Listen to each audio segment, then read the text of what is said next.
So the last several weeks we've been watching the new Disney Plus show, Obi-Wan Kenobi. Aiden, what is the plot of Obi-Wan Kenobi? As they've been doing for years now, Disney has taken another opportunity to fill in more time between episode 3 and 4 that didn't need to be filled.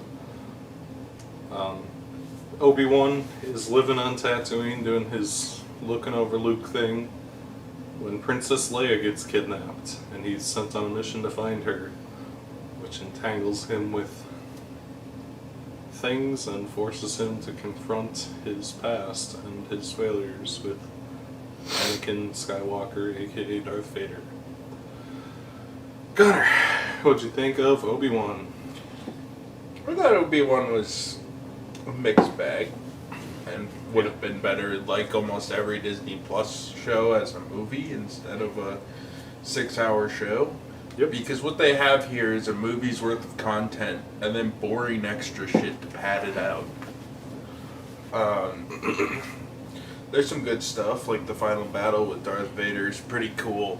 Both battles with Darth Vader are cool. Both battles with Darth Vader are cool. The Inquisitors are fine. I can't remember the new Inquisitor lady's name, the third sister, but she's done well enough. I like the idea of one of the younglings making it out alive and trying to get revenge on Darth Vader, even though There's the third obviously sister, there's Han. Han from the Fast and the Furious. yeah, there's the third sister, Han, the Grand Inquisitor, not Han Solo, Han from Fast and Furious. But unfortunately, it all kind of culminates into this show that feels ultimately pointless. Like, okay, spoiler alert. At the end, Obi-Wan gets the best of Darth Vader. It's like, why not just lob his head off? Then the rest of the series doesn't really have to happen. Yeah. But I mean, there's no tension obviously, there's no in a tension. midquel. There's no tension in a midquel. Least of not, at least like with Rogue One, we had new characters, so there was kind of shit you could do with them. Yeah. And Rogue One sucks, by the way, but it's like our main players are Obi-Wan Kenobi, Leia, Darth Vader, and even the Inquisitors we recognize from Rebels. And if we didn't recognize the Inquisitors, we'd know they were cannon fodder, but the Inquisitors more or less do nothing throughout the whole thing, except for the third sister, who doesn't die in favor of having more continued stories with her. I think it would have been a more satisfying conclusion for the third sister to die. I don't know what they should have done. I don't know what they should have done. They should not have had a third sister redemption at the last minute because she had a sad backstory. I like how the first half of the series is like she's so wild. She's a wild card and she just kills everyone for fun. She's completely insane in a wild card, and then at the end she's like, damn, I actually feel really bad for everything I did. And everyone's like, yeah, it's cool, bro. Don't worry about it. Don't worry about it. Yeah, well, And they walk into the sunset. the whole thesis of this show is I don't want to fight, but then I do fight, and then, yeah. Like I said, the Obi-Wan versus Anakin fight scenes are cool. Yep. The Leia stuff doesn't really make sense canonically, but whatever. The Star Wars canon, I guess, just really doesn't matter anymore. Anything in the original trilogy could just be fucked with. Without a care in the world. In order to grab more cash. That's kind of been Disney's thesis since the start. Since Rogue One, the completely unnecessary prequel to Star Wars, direct prequel. But yeah, I really love filling in that gap of time between 3 and 4. Fill every inch of it. Ewan McGregor was decent in the show. Kid Leia came off as laughable at times. Not because the child actor was horrible for a fucking 10-year-old, but you shouldn't have a 10-year-old act, first off. A 10-year-old dog. It's like, she's supposed to be 10, but she's like fucking 8. I say she's 10. She looks like she's 7, maybe. She's insufferable. Yeah. My biggest problem with her is that it comes off cartoonish, like when she's running away from villains, which happened a couple times in this series, where they have to like bonk their head and trip, and it becomes a cartoon. Ugh, that first chase scene with Leia, when Leia gets kidnapped, is just the most awful thing. There's, the strides on those alien kidnappers are as long as Leia is tall, and she's outrunning them. They're getting stopped by flimsy tree branches and falling down. Oh my god. It's like a fucking episode of the Backyardigans or some crap. Right. It's pretty weird. Overall, like, I really don't have much to say about this show. It was just predictable because, well, we know where everyone's going to end up. They didn't really do a good job of establishing any of the new characters besides the third sister. So there was one character that died that was named, like, God, you hear it in every recap, but I can't remember what his name is. You know what I'm talking about, the guy that shows up in a snow speeder for some reason and then blows up. Oh, yeah. Michael or whatever. It's some like really dumb name. Something really fucking stupid. And he like blows up. Like, Michael, no! And they do like a dramatic like I don't think that musical sting. And they're like, no, he appeared earlier in the episode. He was in like a total of 10 minutes of Star Wars lore. They acted like it was a big deal because you have to have stakes somehow. Should have killed And then they killed off the girl. They killed off the girl that saved Obi-Wan, the Imperial traitor. Yeah. But she was kind of underestablished. Like, a lot of these characters are madly underestablished besides the core characters that we know. Which always kind of happens in Disney Plus shows, but it's also kind of surprising given that your average Disney Plus show is 6 hours long.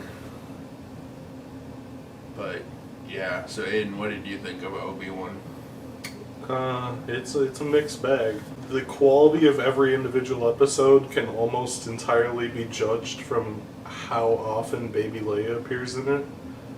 She's fucking awful. She's insufferable. She sucks. She's written horribly. I don't know what the fuck they were thinking with Baby Leia. No offense to the little stupid baby they got to act her, but holy fuck. She makes Rey look like a fucking well-balanced character. She's such a fucking Mary Sue, it's ridiculous. She just, oh my god. She's obnoxious, whiny.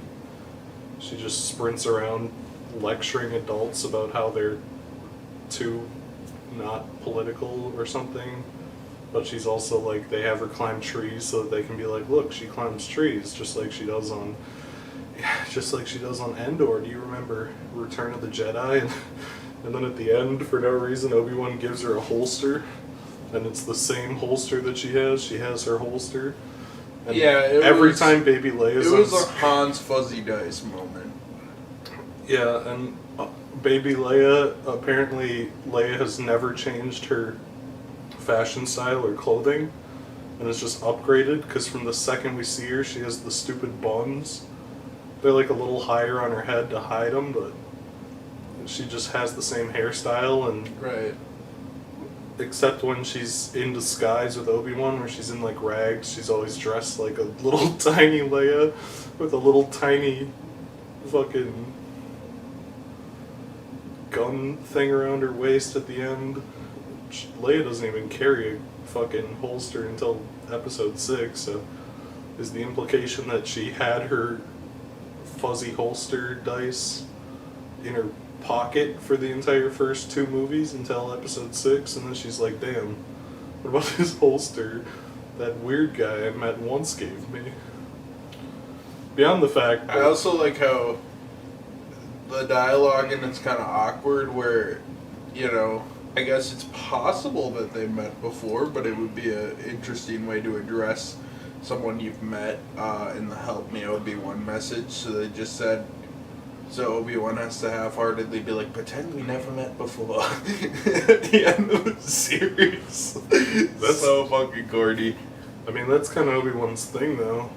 R2-D2 and C-3PO pretend they've never met him, so I guess he just goes around telling everyone to pretend they never met him. to keep up the ruse to Luke, I guess. And then he meets Luke. Luke pretty much implied in episode 4 that he had never met Obi-Wan. He's like, old Ben, that's some like weird hermit guy that people talk about and like laugh at. I've never met him. I certainly didn't have a friendly conversation with him that started with hello there and had him giving me my iconic spaceship toy. My iconic spaceship toy that old Ben gave me. Yeah, Ben comes off as kind of a pedophile.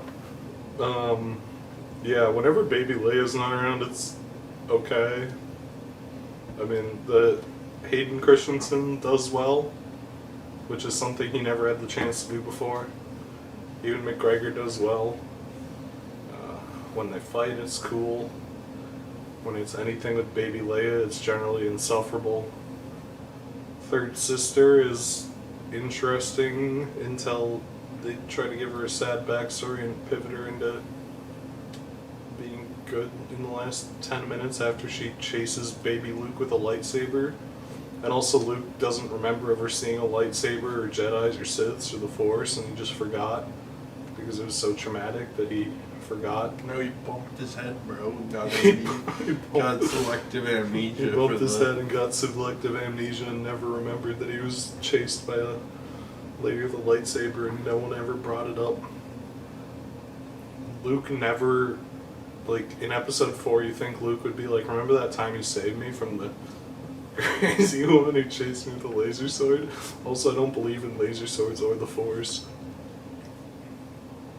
Yeah. Oh, and then Qui-Gon shows up at the end. Dude, I cried. They don't really do anything with Qui-Gon. Qui-Gon literally shows up and says hello. Obi-Wan's riding his camel out of town, and then Qui-Gon shows up and he's like, it's been a while.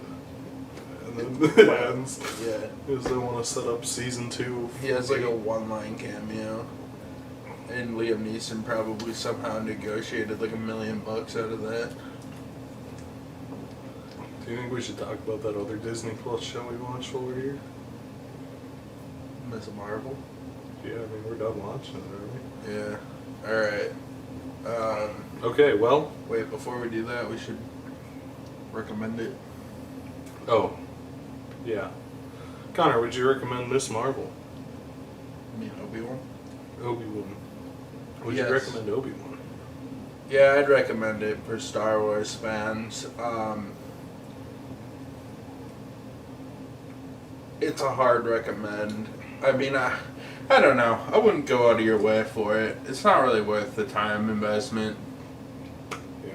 There's cool moments, but it's like wait 2 weeks and then watch the clip reel on YouTube of all the cool shit, like when Obi-Wan fights Anakin for the... Just look up Obi-Wan fights Darth Vader Part 2 and Part 1 and save yourself some time. Because that's the only important shit, even though it doesn't really make any sense. Yeah. So, Aiden, would you recommend Obi-Wan? Nope, you can just watch the Darth Vader fight on YouTube. It's the good part. Anyway, before we wrap up, we're going to just wrap this into a Disney Plus episode quick. We watched an episode and like 10 minutes of the second episode of Miss Marvel.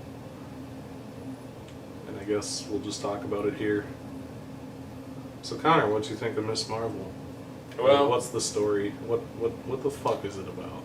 Miss Marvel gets her bangles that give her cosmic powers, but this time it's not the weird inflation fetish powers. She's just Green Lantern. The reason we stopped watching this is because this was clearly meant for babies. Yeah, and I didn't feel like watching it. I don't know. The show's not like the worst thing I've ever seen. It's a Disney Channel show with cape shit blended in. Yeah, it's also annoyingly over CGI'd with all the random trying to make it entertaining, so we'll just do cool little After Effects. Yeah, it's literally, they got to the end of shooting and realized they made a boring fucking Disney Channel show where it's like the teenagers go to school and they have bullies and they have problems and they sneak out. But then there's like really shitty superhero stuff mixed in sometimes, and one of the producers rightfully said this fucking blows. And then they like fix it somehow, and they hired like 5 CGI artists to go through every scene and just load it up with generic After Effects plugins, where there's like fucking dancing stickmen on all the walls for some reason. Just to fucking baby sensory up this fucking Disney Channel show. Yeah, it kind of does remind me of baby sensory videos. Jacko, don't fight with Curtis. Anyway, yeah, that's pretty much all my thoughts on it, so. Yeah. Would you recommend Miss Marvel, the show we watched one episode and some change of? I'm gonna forego the recommendation. I thought it was worth kind of chatting about, but no, it's not really for me. Yeah. I could see, like, if you have like a 10-year-old girl. That is probably the exclusive audience that's made for. And I mean, it is. Completely. It's the same thing as, like, Hannah Montana. Dog with a blog. Or like, you know. This is pretty much just Dog with the blog, but instead of whatever the fuck that show's about, it has a superhero in it. I mean, you got, like, actually shit made for 10-year-old boys. Give something to the 10-year-old girl. The 10-year-old girls can have something. I'm not saying they can't. No, I'm not saying they can't either. I'm just. This is just Hannah Montana, but instead of being a pop singer, she's a shitty superhero with dumb powers, basically. And it's shot at a film aspect ratio. I guess for all the 10-year-old girls that will ever watch a video made by us, you will fucking love it.